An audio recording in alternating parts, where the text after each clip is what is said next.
বাংলাদেশের ভোজ্য তেলের প্রায় 7 ভাগ আসে সরিষার তেল থেকে এবং এটি আমাদের ভোজ্য তেলের প্রধান ফসল। বিভিন্ন জাতের সরিষা বীজে 38-44% তেল থাকে আর বাকিটা খৈল 25% ও 40% আমিষ। এই খৈল গৃহপালিত পশুর জন্য পুষ্টিকর খাদ্য হিসেবে ব্যবহার করা হয়। আমাদের দেশে প্রতি হেক্টরে সরিষার ফলন হয় 600-725 কেজি। দেশের অঞ্চল ভেদে ফলন বেশি ও কম হতে পারে। বাংলাদেশের তেল বীজ উৎপাদনের অধীনে জমির পরিমাণ প্রায় 5,40,000 হেক্টর, অথচ তেল বীজ চাষের উপযোগী জমির পরিমাণ প্রায় 10,50,000 হেক্টর।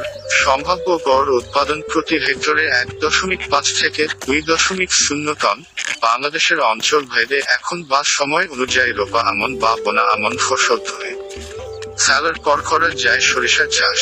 বিনা সরিষার জাত সফল ও অগ্রণী জাতের ফলন সর্বোচ্চ হেক্টর প্রতি 2.4 থেকে 2.7 টন। প্রচলিত অন্যান্য জাতের তুলনায় সফল ও অগ্রণীর গাছ মোটা ও শক্ত, গাছ সহজে মাটিতে ঢলে পড়ে না। অল্টারনারিয়া রোগ সহ্য ক্ষমতা সম্পন্ন চাষ পদ্ধতি জমি ও মাটি। এঁটেল দো, আঁশ, বেলে দো, আঁশ এবং দো অসা মাটিতে সফল ও অগ্রণী জাতের সরিষা ভালো হয়, তবে এই জমিতে পানি সরানোর সুব্যবস্থা থাকতে হবে। বীজ বপনের সময় অক্টোবরের শেষ সপ্তাহ থেকে নভেম্বরের প্রথম সপ্তাহের মধ্যে বীজ বপন করতে হবে, তবে নভেম্বরের 15 তারিখ পর্যন্ত বপন করা যায়। জমি তৈরি জমিতে আসার পর মাটির প্রকারভেদে 4-6টি চাষ ও মই দিয়ে বীজ বপন করতে হয়। মাটিতে রসের অভাব হলে বীজ বপনের আগে হালকা সেচ দিতে হবে। সার প্রয়োগ হেক্টর প্রতি সারের পরিমাণ ছকে দেয়া হলো। এর ফলন 2,500 পর্যন্ত পাওয়া যেতে পারে। সার প্রয়োগের সঙ্গে সঙ্গে পরিচর্যাও করতে হবে। সারের নাম, সারের পরিমাণ KG hectare. Urea 265-280 KG TSP, 175-180 KG muriate of potash, 50-65 KG gypsum, 250-290 KG সরিষার জমিতে সালফার, জিপসাম প্রয়োগ উৎপাদন 40% পর্যন্ত বাড়াতে পারে।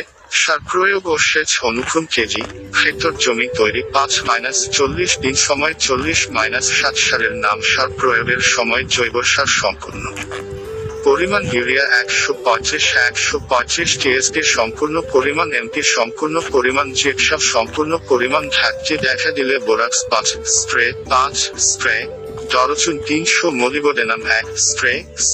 পানি সেচ প্রথমবার। দ্বিতীয় অর্ধেক পরিমাণ ইউরিয়া এবং সব টিএসপি, এমপি ও জিপসাম সার জমি তৈরির সময় মাটির সঙ্গে ভালোভাবে মিশিয়ে দিতে হবে। বাকি অর্ধেক ইউরিয়া বীজ বপনের 35-40 দিন পর যখন চারা গাছে ফুল আসতে শুরু করবে তখন ছিটিয়ে দিতে হবে। ভোরবেলা গাছে শিশির থাকে, সার শীতালে গাছের পাতায় লেগে থাকে, তাই গাছের পাতা পুড়ে যেতে পারে, সেজন্য বিকাল বেলা সার ছিটাতে হবে। বীজ বপন পদ্ধতি 1। বীজ ছিটিয়ে বা সারিতে বপন করা যায়। সারিতে বপন করলে লাঙ্গল দিয়ে নালা কেটে গর্তে বীজ ফেলে তা মাটি দিয়ে ভালোভাবে ঢেকে দিতে হবে। 2। সারি থেকে সারির দূরত্ব 20-25 সেন্টিমিটার বজায় রাখতে হবে এবং সারিতে 4-5 সেন্টিমিটার বজায় রাখা দরকার। 3। বীজ ছিটিয়ে বপন করলে ভালোভাবে মই দিয়ে বীজ ঢেকে দিতে হবে। 4। গাছ বেশি ঘন হলে পাতলা করে দিতে হবে। বীজের পরিমাণ ছিটিয়ে বপন 7.0-8.0 কেজি হেক্টর, সারিতে বপন 4-6 কেজি হেক্টর। জমিতে আগাছা দেখা দিলে বীজ গজানোর 20-25 দিনের মধ্যে নিড়ানি দিয়ে পরিষ্কার করে দিতে হবে। পানি সেচ চারা গজানোর 35-40 দিনের মধ্যে সেচ দিলে ভালো ফলন পাওয়া যায়।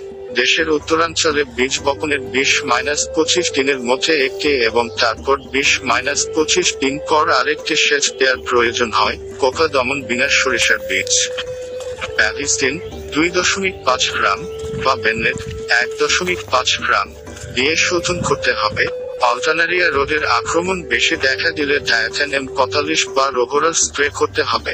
ফুল ধরা শেষ হলে 15 দিন পর 2বার স্প্রে করতে হবে। যা পোকার আক্রমণ হলে ফলন কমে যায়। ফুলের কুড়ি আসা শুরু করলে এ পোকা আক্রমণ করে। এক্ষেত্রে ডাইমিথন 100 সিসি বা ম্যালাথিয়ন 57 ইসি প্রভৃতি কীটনাশক প্রয়োগ করতে হবে। কোরাডায়নে মৌমাছি সরিষা গাছের পরাগায়নের সাহায্য করে এবং এতে ফলন বৃদ্ধি পায়। তাই সকাল থেকে দুপুর পর্যন্ত সরিষা ফুলে প্রচুর মৌমাছি মধু সংগ্রহের জন্য বিচরণ করে। ফসল সংগ্রহ: সরিষা গাছে যখন ফল তথা সিরিকুয়া হলুদ রঙের হলে ফসল তুলতে হবে। মাটি নরম থাকলে গাছের গোড়া ধরে টেনে শিকড় সহ তোলা যায়, অন্যথায় মাটির উপরিভাগের গাছের গোড়া কেটে নিতে হবে। তারপর ভালোভাবে 4-5 দিন বীজ রোদে শুকিয়ে সংরক্ষণ করতে হবে।